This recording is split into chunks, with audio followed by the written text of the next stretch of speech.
በሳዑዲ አረቢያ የምትኖሩ ወንድሞቼ እነኚሁን 3 ወንጀል ከፈጸማችሁ አንድም ትሞታላችሁ ወይም ትገደላላችሁ፣ አንድም ደግሞ ወደ እስር ቤት ትገባላችሁ።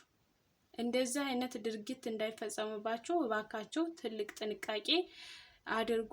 እነኚህ 3 ወንጀሎች ምን ናቸው? ከ3ም በላይ ብዙ ነገሮች ብዙ ወንጀሎች ሊኖሩ ይችላሉ፣ ግን እኔ 3ቱን ነገሮች ነው ይዤላችሁ የመጣሁት ማለት ነው።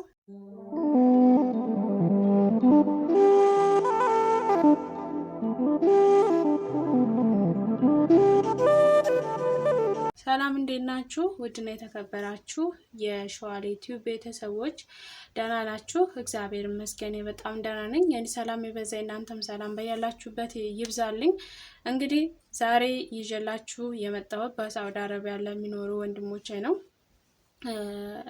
በሳዑዲ አረቢያ ስትኖሩ ወንጀል ልሰሯቸው የማይገቡ ነገሮች ከሰራችሁ ደግሞ ህይወታችሁ ምን ላይ እንደሆነ ታውቃላችሁ ራሳችሁ ማለት ነው።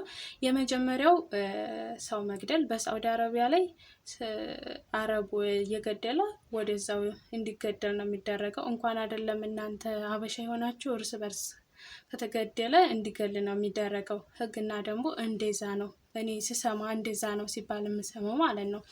እና ባካችሁ ምንም አይነት እንኳን ከአረብ ብትጋጩ እኔ ወንድ ነኝ እኮ ለምን ወንድ ሆኖ ይመታኛ? በባለፈው ሰዓት እንኳን አይታችኋል። አንድ ወንድማችን ሁል ጊዜ እየመጣ እየደበደበው አረቡ ምናምን የሆነ ሰዓት እንግዲህ እግዚአብሔር ሲረዳው በራሱ ስልክ እንግዲህ ቀጥቶ እንትን ኤምባሲ ደርሶለት ፍትህ አግኝቷል ማለት ነው። ያ ሰውየውም ታስሮ ምናምን እንደዚህ አይነት ፍትህ ስላለ እናንተ እንግዲህ ምንም አይነት ነገር ካረቡ ብትጋጩ ቢያሰቃያችሁም ህጋዊ ማነው ህገወጥ እስከሆናችሁ ድረስ ቦታ መቀየር ትችላላችሁ። ምን ትላላችሁ? በፈለጋችሁት ማድረግ ትችላላችሁና አባካችሁ ትልቅ ጥንቃቄ አድርጉ። እኛ ደግሞ አንዳንድ ጊዜ የሆነ እንትን በቃ እኛ አበሾች እልህ ይዘናል ማለት ነው። እና እንደዛ እንዳይሆን እልሃችንን በረድ ማድረግ አለብን። ምሳሌ አሁን ኃይለኛ ወንዶች በቃ ትዕግስት የሌላቸው ወንድሞቻችን አሉ፣ እውነት ለመናገር ማለት ነው። ግን እናንተ ብዙ ፈተና አይታችሁ ነው የመጣችሁት። ቤተሰብ ልጃችን መቼ ነው የሚመጣው እያሉ በጉጉት የሚጠብቅ ቤተሰብ አላችሁ እና ቤተሰቦቻችሁ አልቅሰው እንትን እንዳይሉ ዛሬ ይመጣል ነገ ይመጣል እያሉ ሲጠብቁ እናንተ የትም እንዳትቀሩ ይህን ነገር አታደርጉ። ሰሞኑን አሁን አንድ ወንድማችን እንደዙ ሰው ገሎ ደግሞ የኛ በሻ በጣም ከምለው በላይ እንትን ነው በሶሻል ሚዲያ ለፎሎ መሰብሰቢያ ይሁን ለምንም ይሁን ባይገባኝም በቃ እንገዳ የተባለ ያስፋፉታል። ይሄን የገደለው አሉ እርስ ራሳቸው ፎቶውን ለጥፈው የበሻ ምቀኛ ምናምን ይላሉ እነሱ ሳይሸፍኑ ማለት ነው። እና እንደዚህ አይነት ነገር ስላለ እርስ በርስ እኛ አበሾች እርስ በርስ ራሱ የመመቀኛኘት እንትን ባህሪ ያለን።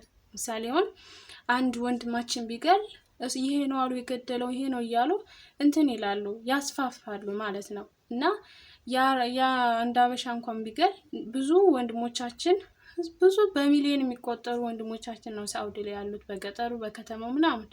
እና ብዙ ወንድሞቻችን ተፍትሽ ሲገባ ሁሉም ናቸው የሚያዙት። በአንድ ሰው ጥፋት እነኛ ዋጋ ይከፍላሉ ማለት ነው። እና እንደዛ እንዳይሆን በቃ ትዕግስታችሁን በረድ ለማድረግ ሞክሩ። በእስር ቤትም ሆነ እስር ቤትም ደግሞ ትሰቃያላችሁ። ገደለ በጣም ከባድ ነው። ትገደሉም ትችላላችሁ። እና እንደዛ ስለሆነ ባካችሁ ትልቅ ጥንቃቄ አድርጉ። ከዛ አይነት ነገር ፈጣሪ ሰውራችሁ። ሁለተኛው ደግሞ አልኮል ወይም ሀሽሽ ነገር እንትን ማለት ነው። አልኮል፣ አረቄ ብዙዎቻችሁ ወንድሞቻችን ይሄን ነገር ወደ ገጠሩ አካባቢ ትሰሩ ይመስለኛል። እኔም ስለሰማው ነው ይሄን ማውራት የፈለኩት ወንጀል እንደሆነ። እንዲሁም ደግሞ በዚህ ስራ ላይ ተሰማርተው ተይዘው እስር ቤትም ያሉ እስር ቤታቸውን ጨርሰው አገር ገብተው ያገኟቸው ወንድሞችም ስላሉ ነው ይሄን ነገር ልል የፈለኩት። ትልቅ ትርፋማ እንዳለው ገቢ እንዳለው ነግረውኛል። እና ያው ግን ተተያዛችሁ ደግሞ ወንጀል ነው። እኔ አንድ ፌስቡክ ላይ አይቻለሁኝ የሆነ ኢትዮጵያን አንድ አረብ ይዞት ያንን አረቄውን ቅመስ ሲለው አልቀምስም አለ። እንግዲህ ያንን እሱ ሰርቶ ይሸጠዋል። ሸጦ ግን እሱን ጠጣ እስኪ ቅመሰው ሲለው እምቢ አለ ማለት ነው። እና እንደዚህ አይነት ነገሮችን እንደዚህ አደንዛዥ የሆኑ ነገሮችን እናንተ የማትፈልጉትን ለአረቦችም ለሰውም አትስሩ። ለእናንተም ደግሞ ትልቅ ሸክምና ትልቅ አደጋ ስለሆነ አሽሽ ነገሮችን በቃ አደንዛዥ የሆኑ ነገር እጾችን ወደ አረቦች ለመሸጥ አትሞክሩ። ከተያዛችሁ በጣም ትልቅ ለእስር ቤት ራሱ እስከ 5-6 ዓመት ነው፣ ከዛም በላይ ሊወጣ ይችላል። እኔ ማውቃቸው ወንድሞች አሉ ከ3-4 ዓመት በላይ እየታሰሩ ማለት ነው፣ ይሄን ነገር ሲሰሩ እየተያዙ ማለት ነው። እና እንደዛ አታድርጉ። በጣም ከባድ ነው ከምላችሁ በላይ። ሌላ እረኝነት ስራ እንደዚህ መሬት ምናምን አትክልት ምናምን በዛ አይነት ስራ ብትሰማሩ ብትያዙ እንኳን ማለት ነው በስነ ስርዓት እስር ቤታችሁን ጨርሳችሁ ወደ ሀገር ቤት ትገባላችሁ። እና እባካችሁ ይህን ነገር አታድርጉ። ሶስተኛው ደግሞ ብትያዙ ማምለጥ። ስትያዙ ተያዙ በቃ ቀጥታ ወደ እስር ቤት ትገባላችሁ፣ እስር ቤት ትታሰራላችሁ፣ አለቀ። ላመልጥ ስትብሉ በቃ ይተኩሱባችኋል፣ አልሆነ ቦታ ላይ ይመቷችኋል፣ ትሞታላችሁ ማለት ነው። እና ሶስተኛው በቃ ማምለጥ የለባችሁም። ከተያዛችሁ በቃ እስር ቤት ትገባላችሁ፣ እስር ቤታችሁን ትጨርሳላችሁ፣ ወደ ሀገራችሁ ትገባላችሁ። እስር ቤት ደግሞ ማለት ነው እግዚአብሔርን በጣም የሚመቻቸው ወንድሞቻችን አሉ። እኔ ስላየው ነው እግዚአብሔርን። እና እስር ቤትም ብዙ ፈተናዎች ብዙ ሲቃዎች ሊኖሩ ይችላሉ። ግን በስነ ስርዓት እንደ ቻንሳችሁ ነው። የእውነት ቶሎም ልትገቡ ትችላላችሁ። ቶሎ 2 ወር 3 ወር ሳትቆዩ ወደ ሀገር ቤት የምትገባላችሁ። የሚመች ያልኩበት ነገር ምንድነው? እንደ ቻንሳችሁ ነው። 2 ዓመት 3 ዓመት ልትታሰሩም ትችላላችሁ።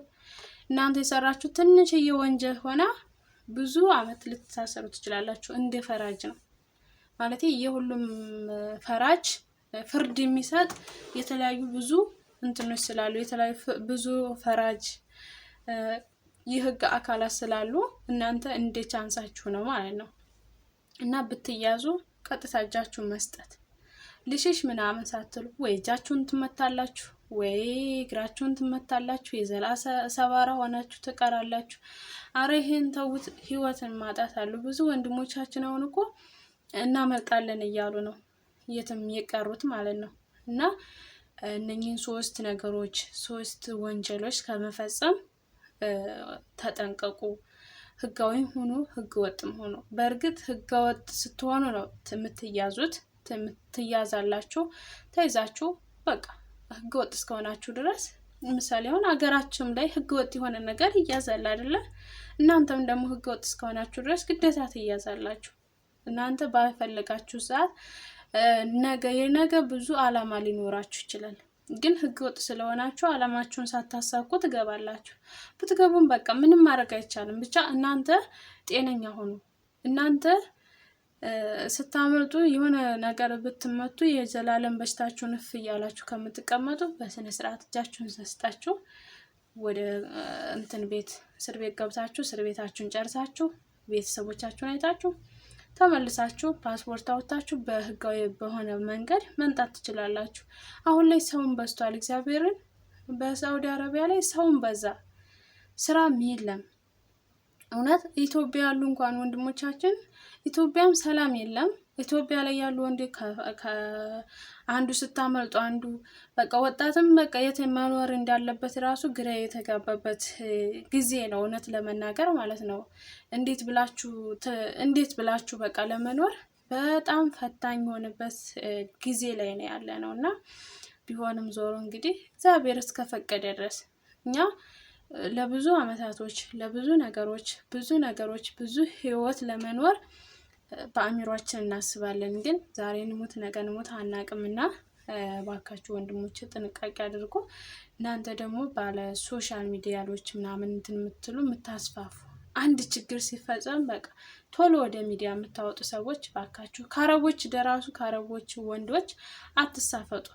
ምክንያቱም ትደፋፈራላችሁ። ለመሰላችሁ የምትደፋፈሩት ቃል ስትቃለዱ ምን ታደርጋላችሁ? ቃል ስትቃለዱ በዛው እየተግባባችሁ በምትመጡበት ጊዜ የሆነ ጊዜ ግጭት ሲፈጠር ትንቁታላችሁ። በዛን ሰዓት ህይወቱ ሊያልፍ ስለሚችል እና እባካችሁ በአጭሩ ጥንቃቄ አድርጉ።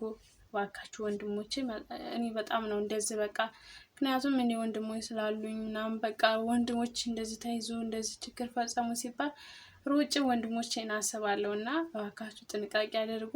የዛሬ ቪዲዮ ይሄን ይመስላል። እስከ መጨረሻ ድረስ ተከታተላችሁ ከልብ አመሰግናለሁ። ይጠቅማችኋል ብዬ ስላሰብኩ ነው። መልካም ጊዜ